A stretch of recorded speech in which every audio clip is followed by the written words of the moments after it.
Hello, my name is Natasha, and today I'm going to show you how I make sourdough rusks.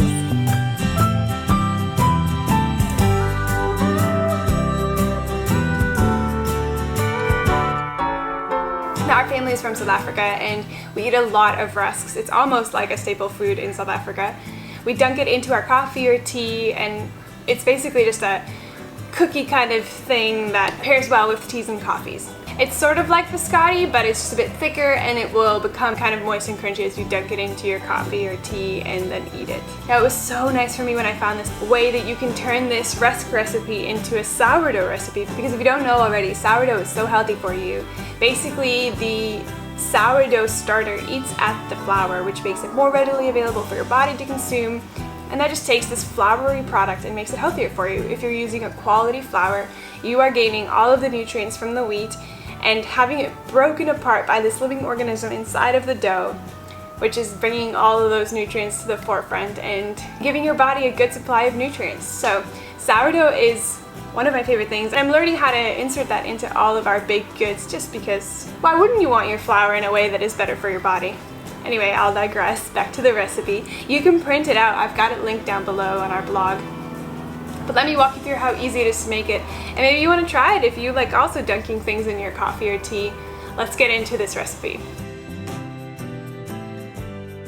Anything you bake with sourdough starter, you always need to feed it before you use it. So about 6 to 8 hours before you use the sourdough starter, make sure that you have fed it. How I do that is I get rid of almost all of my sourdough starter and keep it in the fridge, maybe for some things that don't need such an active starter.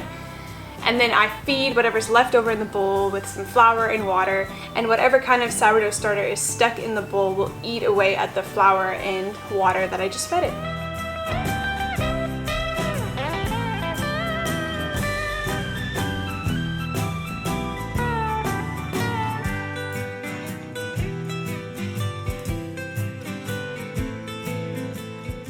And in a couple of hours, this will be an active starter, which I can then now add to the baking mix so that it can consume all of that.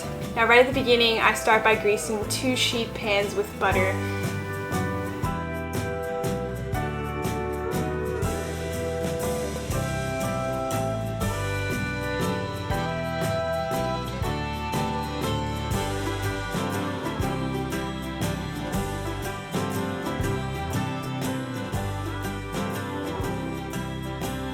In a large bowl, mix together all the dry ingredients, the flour, the sugar, the baking powder, and the salt.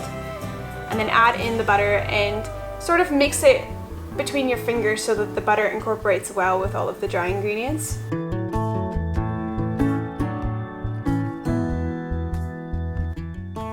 You'll see at the end it looks kind of like fine breadcrumbs.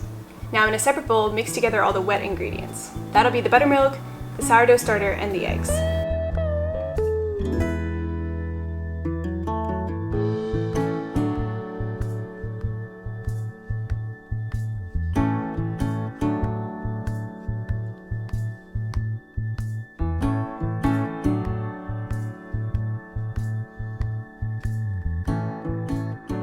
And I'm going to mix together the wet ingredients with the dry ingredients so that it's very well incorporated. And it will be a little bit sticky, and if it's too sticky you can add a little bit of buttermilk, but try to work through that. It does take a lot of elbow grease, and sometimes I get my husband to do this part.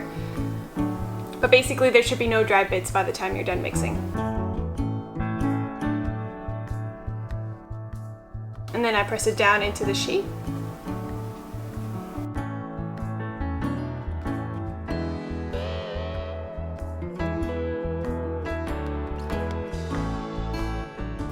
And then I cover this with a kitchen towel and let it sit for about 6 to 10 hours. Most of the time this happens overnight. Now, if it's very, very hot out where you live, you should put this in the fridge so that this long ferment doesn't happen too quickly. The longer you leave it to rest in the pan, the more pronounced that sourdough taste will be once you bake the rusks.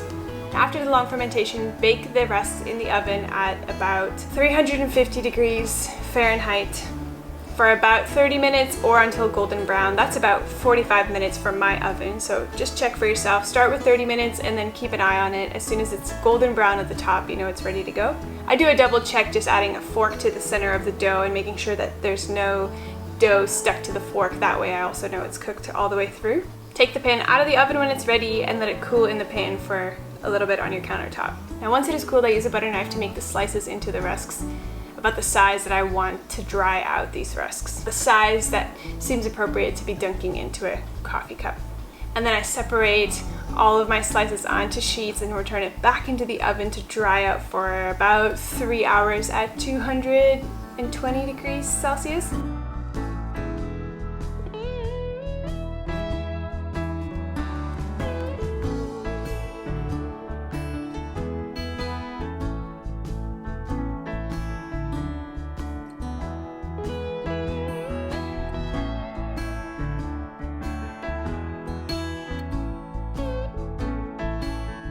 Now again, that's just for my oven, so you should check back often and feel until your rusks feel hard. And once your rusks are completely dried out, they are ready to be stored in a airtight container, or we store ours in a cookie tin because we eat them too quick. It's not necessary to store them away. But if you want to keep them for a bit longer, store them in Ziploc bags, and that way they'll keep fresh for longer.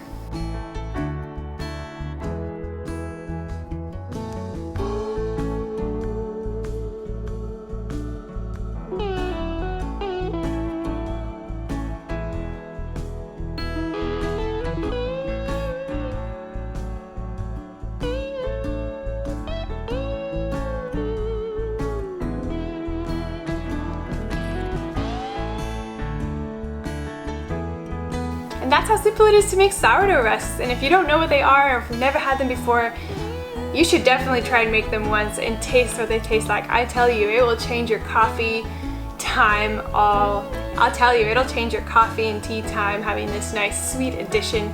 Although not that sweet, it is a really nice little snack to have with your coffee and tea. Also, you can make lots of variations from here. It's very popular to add raisins or anise seed, or some people even add oatmeal, whatever kind of things to spice it up from here and add to the taste. But this is just a simple buttermilk rusk recipe, and I hope that you have now seen how easy it is to turn it into a sourdough buttermilk rusk recipe for all you South Africans out there who are making this at home and want to make it a little bit healthier with a sourdough starter. Well, thank you so much for checking in, and if you like content like this, stick around, browse some of our past content, and stay tuned for some of our upcoming videos. Have a nice day. Bye.